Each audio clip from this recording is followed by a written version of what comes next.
ಕರ್ನಾಟಕದ number 1 PU college excel PU college Guruvayanakere.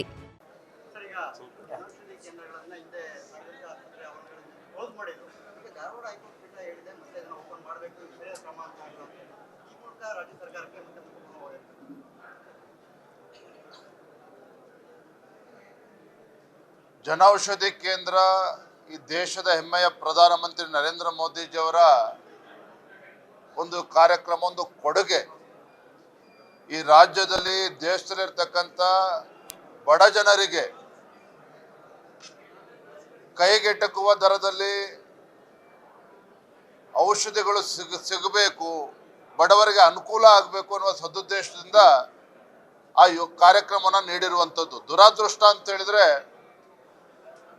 ನಮ್ಮ ಕಾಂಗ್ರೆಸ್ ಸರ್ಕಾರ ಸಿದ್ದರಾಮಯ್ಯನವರಿಗೆ ಅದು ಯಾಕೋ ನರೇಂದ್ರ ಮೋದಿಜಿಯವರ ಜನಪ್ರಿಯತೆ ಸಹಿಸಿಕೊಳ್ಳೋದಕ್ಕೆ ಸಾಧ್ಯ ಆಗ್ತಾ ಇಲ್ಲ. ಅಹಿಂದ ಮುಖ್ಯಮಂತ್ರಿ ಅಂತೇಳಿ ಬೊಬ್ಬೆ ಹೊಡಿತಾರೆ ಸಿದ್ದರಾಮಯ್ಯನವರು. ಒಬ್ಬ ಹಿಂದುಳಿದ ಸಮುದಾಯಕ್ಕೆ ಸೇರಿರ್ತಕ್ಕಂಥ ಪ್ರಧಾನಮಂತ್ರಿ ನರೇಂದ್ರ ಮೋದಿಜಿಯವರು ಕೇಂದ್ರದಲ್ಲಿ ಸಾಕಷ್ಟು ಜನಪರ ಕಾರ್ಯಕ್ರಮಗಳನ್ನು, ಯೋಜನೆಗಳನ್ನು ಕೊಟ್ಟು ಸ್ವಾತಂತ್ರ್ಯ ಬಂದ ನಂತರದಲ್ಲಿ ಪ್ರಪ್ರಥಮ ಬಾರಿಗೆ, ಸತತವಾಗಿ 3ನೇ ಬಾರಿಗೆ ದೇಶದ ಪ್ರಧಾನಮಂತ್ರಿಗಳಾಗಿ ನರೇಂದ್ರ ಮೋದಿಜಿಯವರು ಸೇವೆಯನ್ನು ಸಲ್ಲಿಸ್ತಾ ಇದ್ದಾರೆ. ಅವರು ಕೊಟ್ಟಿರ್ತಕ್ಕಂಥ ಬಡವರ ಯೋಜನೆಗೆ ಕಲ್ಲಾಕುವಂಥ ಒಂದು ಷಡ್ಯಂತ್ರ ಹುನ್ನಾರ ಸಿದ್ದರಾಮಯ್ಯ ಸರ್ಕಾರದ್ದು. ನನಗೆ ಸಂತೋಷ ಆಗಿದೆ.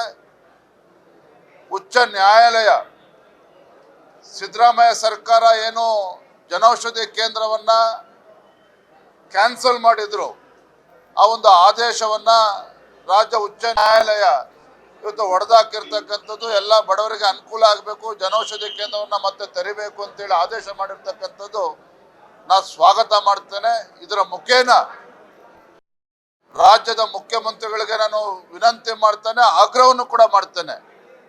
ಇನ್ನಾದರೂ ಕೂಡ ದ್ವೇಷದ ರಾಜಕಾರಣವನ್ನ ಬದಿಗಿಟ್ಟು ಕೇಂದ್ರ ಸರ್ಕಾರ ಜೊತೆ ಸೌಹಾರ್ದಯುತವಾಗಿ ನಡೆದುಕೊಂಡು ರಾಜ್ಯಕ್ಕೂ ಕೂಡ ಒಳ್ಳೇದಾಗ್ತದೆ, ಬಡವರಿಗೂ ಕೂಡ ಒಳ್ಳೇದಾಗ್ತದೆ. ಆ ನಿಟ್ಟಿನಲ್ಲಿ ಇರೋಷ್ಟು ದಿನ ಉತ್ತಮ ಹೆಜ್ಜೆನ ಇಡ್ಲಿ ಅಂತೇಳಿ ನಾನು ಅವರಲ್ಲಿ ವಿನಂತಿಯನ್ನು ಕೂಡ ನಾನು ಮಾಡ್ತಾ ಇದ್ದೇನೆ.